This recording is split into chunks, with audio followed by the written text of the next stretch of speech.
नीति कहती है कि बड़े बढ़ाई ना करें और बड़े न बोलें बोल, हीरा मुख से ना कहे लाख हमारा मोल। और महाराज साहब लिख रहे हैं कि पत्थर जो अहम का रखा है, क्या करें गलता नहीं। सब दिए जलते हैं पर मन का दिया जलता नहीं। खोजते खोजते हो जाती है जिंदगी की आखिरी शाम। सबका पता चलता है पर अपना पता चलता नहीं। ठीक है ना। और वे कह रहे कि बड़ा हुआ तो क्या हुआ, जैसे पेड़ खजूर और पंछी को छाया नहीं, फल लागे अति दूर। तो जे आप जिन मेरे पद्यों पे हंस रहे हो, उनमें आपई को निशाना बनाया गया है, क्योंकि आप इस तरह से बड़प्पन दिखाते हैं कि दूसरे जो हैं, जो छोटापन लिए हुए हैं, वे रत्ती भर भी ये महसूस नहीं करते कि हाँ मैं भी जीवधारी हूं। माँ, दीदी एक बात बताओ, भाभी आप बताओ, भैया तुम भी बताओ, आपकी मौजूदगी क्या दूसरे को असहज कर देती है? यदि आपकी मौजूदगी दूसरे को असहज कर दे तो समझिए कि आप में मान की पुट है। चाचा, अरे दूसरे मेरी मौजूदगी में दूसरे यदि असहज महसूस करने लगे और इन प्रार्थनाओं से भर जाएं कि ये ना होता तो अच्छा होता, और इस प्रार्थना से भर जाए कि ये जल्दी चला जाए तो अच्छा है, निश्चित ही आपके द्वारा कुछ वो होना प्रदर्शित किया जा रहा है जो जीवन से अधिक है।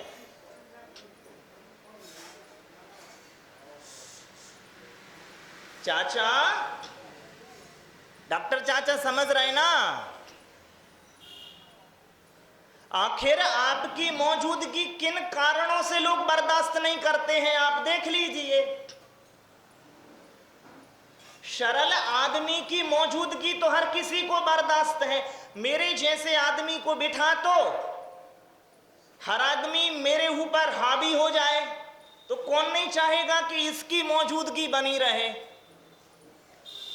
मैं 30 मिनट के अलावा मां बाकी 23 घंटे 23 मिनट दीदी श्रोता ही होता हूं, वक्ता नहीं होता। और मुझे कोई भी सुना जावे और कैसी भी सुना जावे, मेरे लिए वो आदमी आदरणीय होता है। कम से कम कुछ दे ही गया, ले तो नहीं गया। और मां, अच्छे वक्ता का लक्षण है अच्छा श्रोता होना। और किसका श्रोता होना ये नहीं लिखा हुआ है, बस श्रोता होना। तो कोई गीत सुनाने आए तो मैं वो भी सुन लेता हूं, और गाली सुनाने आए तो, हालांकि गालियों के शक्ल थोड़े से भिन्न होते हैं लेकिन वो होती गालियां ही हैं। इतनी तो लिहाज कर लेते हैं कि अब से गालियां सुनाना वैसे ठीक नहीं है। अरे समाज की फजीहत कौन मोल ले, लेकिन उन्हें पता नहीं है कि मुझे सुना भी जाओगा तो समाज का संकट पैदा नहीं होगा, क्योंकि मैं किसी से कहने से रहा नहीं, और किसी के मन में हो तो आ जाना अब, क्योंकि हाँ, मेरी बात मेरे तक ही रहेगी ना। क्यों? क्योंकि मैं, देखिए चाचा, मां, एक होता है ममत्व और एक होता है मान। तो जो ममत्व से भरा हुआ है उसकी मौजूदगी किसी को भी दुखकर नहीं लगती। प्रायः परिवारों में मां की मौजूदगी प्रशस्त होती है, पिता की नहीं। पिता की मौजूदगी क्योंकि मान से भरी होती है और मां की मौजूदगी ममता से। पिताओं से बच्चे वो काम निकलवाते हैं मां के माध्यम से जो नहीं निकल पा रहे हैं। क्यों? हालांकि मां ममता से भरी हुई है, तो आगम और प्रायः करके जैसे मैं माँओं से पूछता भी रहता हूं व्यक्तिगत तौर पे, तो वो कहती हैं ममता से भरी हुई मौजूदगी होती है तो माया भी होती ही है। मान नहीं होता है तो माया का दोष तो लगा हुआ है। पिता में माया नहीं होती है और ममता भी मैं कम ही देखता हूं तो मान है। इसका अर्थ ये ध्वनित हुआ मां, हम किसी की मौजूदगी में रहें कोई भी पूर्ण नहीं है। ना मां संपूर्ण है और ना पिता संपूर्ण। ठीक है, मां जब कोई पूर्ण नहीं है तो मैं ये दावा करूं कि तुम मेरी मान लो। मेरी मान, जहां तुमने कहा मेरी मान, ओ मां ऐसा नहीं धर्मेंद्र भैया, मेरी अभिमान। मान तो एक छोटी पर्याय हो गई कि मेरी मान ले, लेकिन वो क्या कहेंगे? मेरी अभिमान ले। भैया जब कहा कि कोई पूर्ण नहीं है, सभी, कल वो हमें भैया मिले एक जिनके हम भोजन करने गए थे, उन्होंने हमें एक सूत्र सुनाया। वो कह रहे थे नोबडी इज परफेक्ट।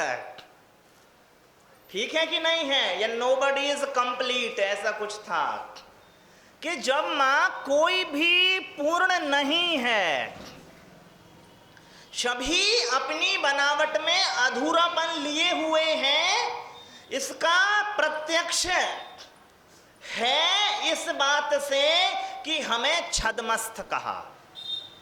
छद्म स्थिति, तारण पंथ के जो प्रवर्तक थे आचार्य तारण स्वामी, उनकी एक किताब का ही नाम है छद्मस्थ वाणी। क्या? छद्मस्थ वाणी। मां छद्मस्थ का विच्छेद करेंगे, संधि तो आएगा छद्म स्थिति। छद्म का मतलब क्या होता है? स्वांग, बनावट, मुखड़ा, वो भेष, छिपा हुआ, धकाव, आच्छादन, पर्दा। तो जब हम इन सारी स्थितियों को ढो रहे हैं छद्मस्थ में, और मैं कहूं भाभी तुम कहो कि मेरी मानो, तो कैसे काम चलेगा बताओ? ये तो कह सकते हो कि ये बात मैं रखती हूं, मानना है तो मान लो, नहीं मानना है तो तुम्हारी स्वतंत्रता है। लेकिन क्या हम इस तरह से चीजों पर लागू होते हैं? हम हावी होते हैं मां, इस ढंग से मानो। और मां किसी पर हावी होना कोई किसी का बर्दाश्त नहीं करता। हावी होने का मतलब है कि तुम्हारी आइडेंटिटी जो है मैं अपनी आइडेंटिटी मिटा करके मान लूं, ऐसा तो होगा नहीं। जब पिताजी कहते हैं कि ऐसी मान लो, तो वो ये कहते हैं कि तुम अस्तित्व विहीन हो। तुम कोई ना तो ज्ञान के अर्थ में, ना समझ, ना बुद्धि, और ना एक व्यक्ति के और एक वक्ता के अर्थ में ही अपनी मौजूदगी रखते हो। तुम तो हो शून्य और मैं हूं समग्र। तभी इस ढंग से कि तुम्हारा होना तो, तुम्हारी बात का कुछ नहीं होना तुम्हारा ना होना ही तो है। इसलिए चाचा, जो इस ढंग से प्रस्तुत होता है उसकी मौजूदगी कोई बर्दाश्त नहीं करता। क्यों? तुम मुझे मिटाने पे तुल गए। तुम क्या हो गए? मुझे मिटाने पे तुल गए। और मां, जिन्हें ये भ्रम हो कि मुझ में अहंकार नहीं है, तो देख लेना कौन कौन आपकी मौजूदगी पसंद नहीं करता है।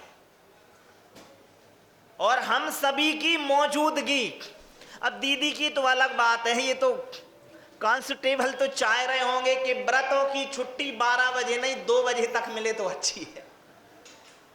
बाई जितनी दूर रहे उतना अच्छा। तो इनकी अलग बात है। लेकिन क्योंकि मां, हम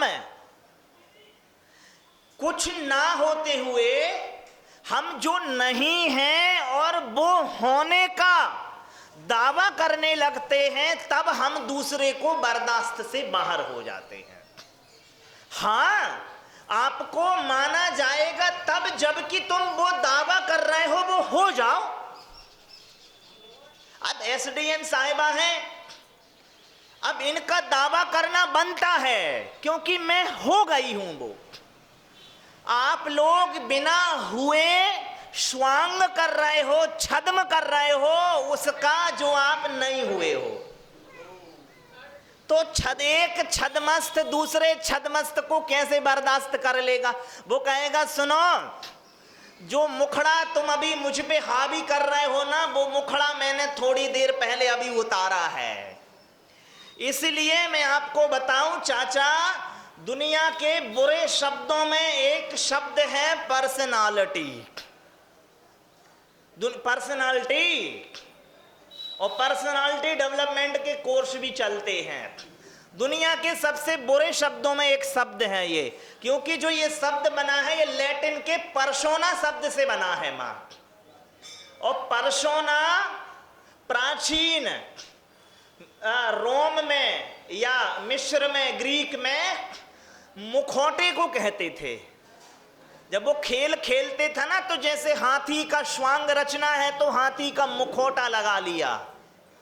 तो पर्सोना मुखौटे को कहते हैं, जिससे पर्सनालिटी शब्द बना है कि उसकी उतनी अच्छी पर्सनालिटी है जो जितने चेहरों से भरा हुआ आदमी है।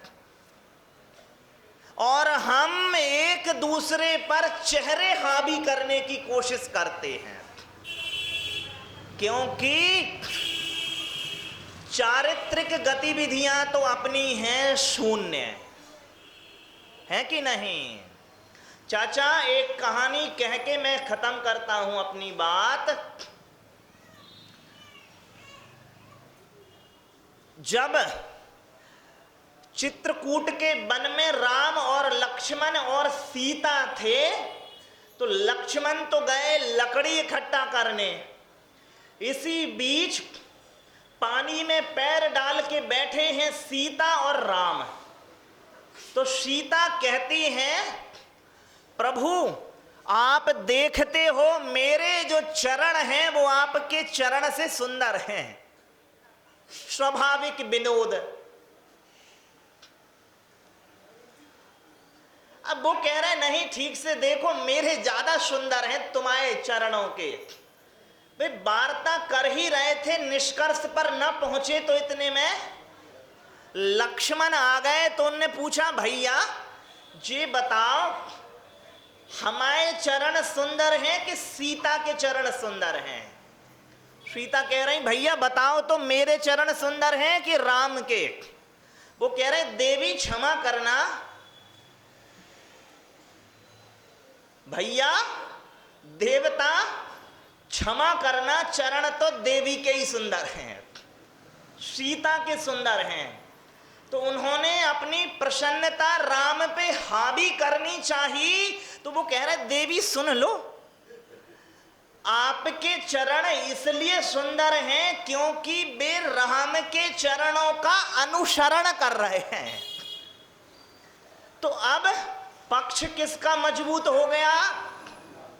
तो उन्होंने अपना पक्ष सीता पर हावी करना चाहा। तो वो कह रहे हैं आप भी सुन लो, आपके चरण इसलिए सुंदर हैं क्योंकि वे आचरण से बंधे हुए हैं। इसलिए संसार में इतने पुरुष हुए, लेकिन मर्यादा पुरुषोत्तम एक ही आदमी कहा कि वो मर्यादाओं में बंधा हुआ आदमी है। तो भैया समझ रहे हो ना माँ, जो सोच रहे हैं कि मेरे चरण पूजो तुम, माँ जब वे कहते हैं तो बस तुम्हारी गर्दन पकड़ के अपने चरणों में भी टिका नहीं पाते हैं, लेकिन चाहते ऐसी हैं कि टिका ही लो, कि मेरी मानो और अभिमानो। तो आपने आचरण की सौंदर्यता धारण नहीं की है, इसलिए चरण में कोई सौंदर्य, तुम्हारे चरण जो अभी भी गोड़े ही हैं, पैर हैं, लात हैं, पांव हैं, अड़ंगा हैं, सब कुछ है तुम्हारे, लात पांव टांग गोड़े दुलत्ती सब हो सकते हैं तुम्हारे चरण, सिवाय चरण के।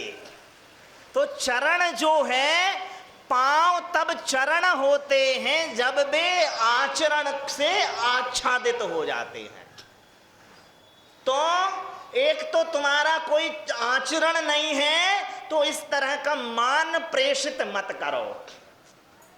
दूसरी बात, आपकी मौजूदगी दूसरे को असहज बना दे तो समझ लिए मैं घमंड से भरा हुआ हूं, और कोई घमंड देखने की जरूरत है नहीं, खुद ही देख लो ठीक है कि नहीं है। और महाराज साहब लिखते हैं आदि की पूजन में, मान महाविषय रूप, और आगे करहि नीच गति जगत में। तो जो मान कर रहा है, महाराज साहब ने सूत्र भी दिया हुआ है कि नरक गति का नहीं, त्रयंच गति के कारण क्या है। अरे एक सूत्र देख लो, स्वात में निंदा और परात में प्रशंसा नीच का कारण है ना। तो नरक कौन सी उच्च गति है? नरक नीच गोत्र, तो नीच गति और नीच गोत्र, और पशु में नीच गति सो नीच गोत्र, और संभावना आदमी भी बन गए तो ऐसे नीच गोत्रीय बने कि सवेरे उठे तो पहलो काम का है, मुर्गा काटो बकरा काटो, और अच्छे से बन गए तो सवेरे वो झाड़ू लेके वो लगाओ। पुराने समय में कितने दुख की बात थी कि आदमी का मेला आदमी उठाते थे। वो आपको बता दें, भारतवर्ष में दमोह एक ऐसा जिला है जिसमें अभी भी जे कुरूति बनी है कि आदमी का मेला आदमी उठाते हैं अभी भी दमोह में, पूरे भारतवर्ष में। फिर भी संसार सरकार उन्मूलन की दिशा में बहुत आगे कदम बढ़ा चुकी है। तो अब बताओ कौन से सगोत्रीय हुए या नीच गोत्रीय हुए? तो अपनी प्रशंसा करना और दूसरे की निंदा करना अभिमान से भर करके, और दूसरे पर इस तरह के वक्तव्य लागू करना कि तुझे मेरी मान ले, ये नीच गोत्र के कारण हैं। तो आप नहीं चाहेंगे कि आदमी का मेला आदमी उठाए। अब वो उठवाने वाला नहीं, तुम उठाने वाले बनोगे, और सुअर बन गए तो खाने वाले बनोगे। तुम्हें नहीं चाहता कि इस तरह की बुरी स्थितियों से आप गुजरें। तो वस्तु तत्व का ज्ञान करके वस्तु की व्यवस्था और वस्तु की बनावट जो कि बहुआयामी है उसको समझ करके किसी पर अपने वक्तव्य को लागू ना करें, हावी ना हो गया। बोलिए पूज्य मंगलानंद सागर मंगल सागर मुनि महाराज की जय।